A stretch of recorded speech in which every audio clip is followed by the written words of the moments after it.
Anchor Shyamala గారు వైఎస్ఆర్సీపీ నాయకురాలు అయిపోయింది అనుకున్నామే. గతంలో అంటే బెట్టింగ్లు చేశారు కదా, అవి ఇంకా పోయినట్టుగా తెలియట్లే. అయితే ఆమె నాయకురాలు అయిన తర్వాత కూడా బెట్టింగ్లు చేస్తున్నారా లేదా అనేది మనం పక్కన పెడదాం. ఇప్పుడు ఆమె జగన్మోహన్ రెడ్డి గారి వారసత్వ సంపద అయినటువంటి శవ రాజకీయాలకు బ్రాండ్ అంబాసిడర్గా ఆవిడ, అలాగే మార్గాని భరత్ గారు, ఇంకొక లేడీ, వీళ్ళ ముగ్గురు కూడా ఆయన వారసత్వ సంపదగా, ఆయన వారసత్వంగా వస్తున్నటువంటి దాన్ని ముందుకు తీసుకెళ్ళడానికి వచ్చినటువంటి వీర వనితలు, వీరనారులు వీళ్ళందరూ కూడా.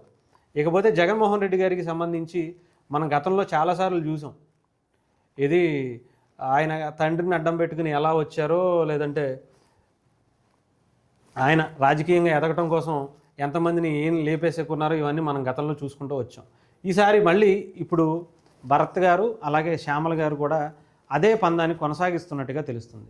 పైగా ఇద్దరు కూడా సినిమాకి సంబంధించినటువంటి బ్యాక్డ్రాపు, ఈయన హీరోగా చేశారు, ఆమె కూడా చాలా సినిమాల్లో క్యారెక్టర్లు చేసుకుంటూ యాంకర్గా చాలా ఫేమస్ అయినటువంటి వ్యక్తులు. ఇక్కడ శవ రాజకీయం కోసం ఎక్కడ శవం కనిపిస్తుందా అని రాష్ట్ర వ్యాప్తంగా జల్లెడ పట్టేస్తున్నారంట వీళ్ళిద్దరూ కూడా. ఎవరు? శ్యామల గారు, ఓ పక్క మార్గాని భరత్ గారు. మొన్న పాస్టర్కి సంబంధించినటువంటి శవం కనిపించిందో కనిపించలేదు, వెంటనే రాజమండ్రిలోనే అవటం, ఇంకా ఆయనకి అసలు మామూలుగా రెచ్చిపోవాలి.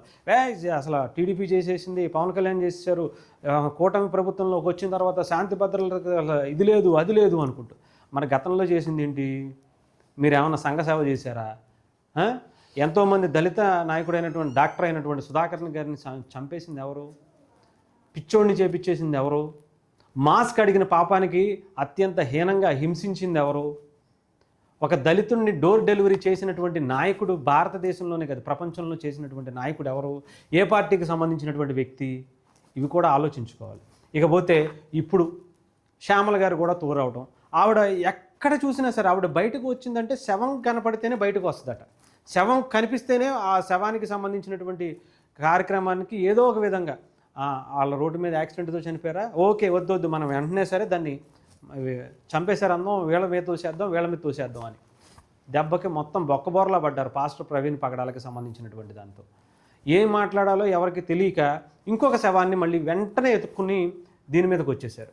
అక్కడ ఏం జరిగిందో తెలియదు, ఏమైందో తెలియదు, వాళ్ళకి అనవసరం కూడా అవన్నీ కూడా.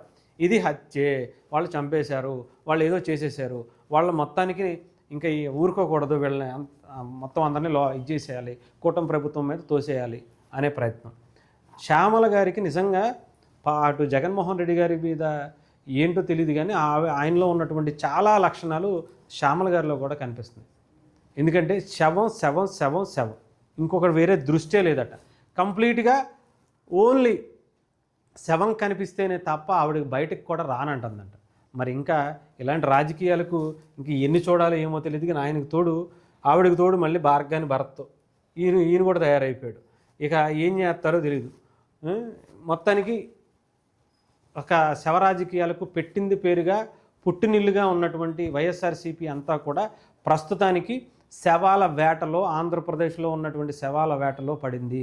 ఎక్కడ ఏ శవం కనబడితే, ఏ ఊరు శవం కనబడితే అక్కడ వైఎస్ఆర్సీపీకి సంబంధించినటువంటి నాయకులు వాలిపోతున్నారు. అవసరమైతే జగన్మోహన్ రెడ్డి గారు దిగిపోతారు, అవసరమైతే అక్కడ కూర్చోబెట్టి మిగతా నాయకులు శ్యామల గారు లాంటి వాళ్ళందరూ ప్రెస్ మీట్లు పెట్టేసి ఈ శవం వీళ్ళే చేశారు, ఈ శవాన్ని సృష్టించింది వీళ్ళే అని చెప్పడం. ఏమో ఇలాంటి ఈ శవ రాజకీయాలు ఇంకా ఎన్ని చూడాలో, వీళ్ళని ఇంకా ఎందుకు ఇంకా భరించాలో, ఎప్పటి వరకు భరించాలో ఎవరికి అర్థం కావట్లేదు.